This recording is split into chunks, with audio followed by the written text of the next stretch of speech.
Assalamualaikum warahmatullahi wabarakatuh. Selamat pagi anak-anak. Bagaimana kabarnya hari ini? Semoga semuanya dalam keadaan sehat ya. Hari ini kita akan belajar materi surat Al-Asr.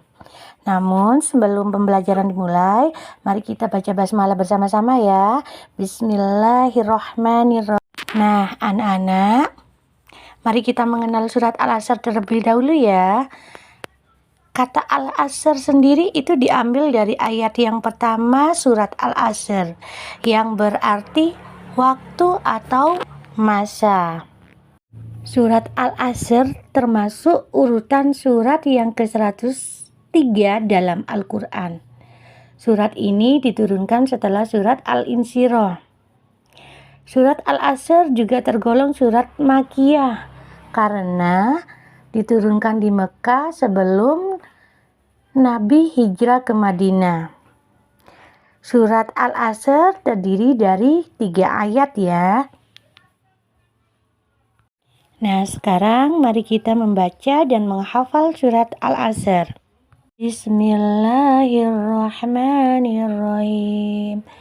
Wal 'ashr innal insana lafi khusr illal ladzina amanu wa 'amilus sholihati wa tawassaw bil haqqi wa tawassaw bis sabr. Shadaqallahul adzim. Anak, setelah kita tadi membaca surat Al-Asr, sekarang kita akan membaca terjemahan dari surat Al-Asr. Terjemahan yang pertama dari surat Al-Asr yaitu demi masa. Yang kedua, sungguh manusia berada dalam kerugian. Kemudian yang ketiga, kecuali orang-orang yang beriman dan mengerjakan kebajikan, serta saling menasehati untuk kebenaran dan saling menasehati untuk kesabaran.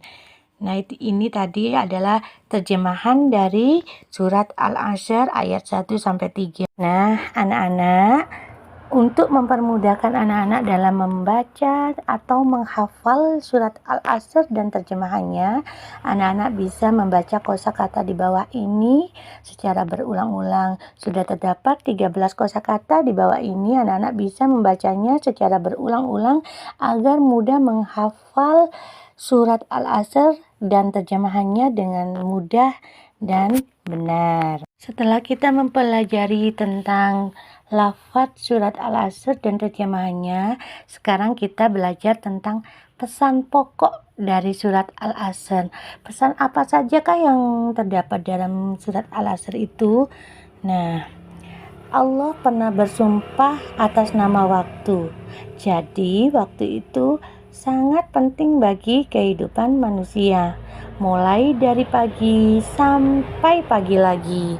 Nah, dari situ Islam menganjurkan manusia memanfaatkan waktu dengan sebaik-baiknya agar tidak termasuk orang-orang yang merugi.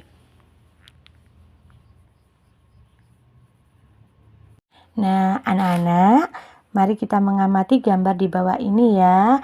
Mana sajakah gambar yang memanfaatkan waktunya dengan baik dan mana sajakah gambar yang kurang memanfaatkan waktu dengan sebaik mungkin. Nah, pada gambar yang nomor 1 di situ ada anak yang main handphone. Nah, boleh sih main handphone tapi jangan berlebihan. Jika berlebihan itu termasuk contoh yang kurang memanfaatkan waktu dengan sebaik mungkin, karena kalau bermain handphone secara berlebihan itu sering lupa waktu. Yang contoh yang kedua, di situ ada gambar anak sedang mengaji. Nah, itu termasuk contoh gambar yang memanfaatkan waktunya dengan sebaik mungkin. Nah, sedangkan contoh yang ketiga di situ ada 2 orang anak yang sedang main game atau main PS atau dengan kata lain PlayStation ya. Di situ juga termasuk contoh yang kurang memanfaatkan waktunya dengan sebaik mungkin. Contoh yang terakhir di situ ada anak yang sedang belajar di rumah. Nah, Di situ sudah jelas ya, contoh yang terakhir ini contoh anak yang sedang memanfaatkan waktunya dengan baik. Nah, anak-anak itu tadi adalah gambar-gambar atau contoh-contoh mana yang memanfaatkan waktunya dengan baik dan mana yang memanfaatkan waktunya kurang baik. Nah, ternyata ada loh anak-anak agar kita tidak termasuk orang yang merugi.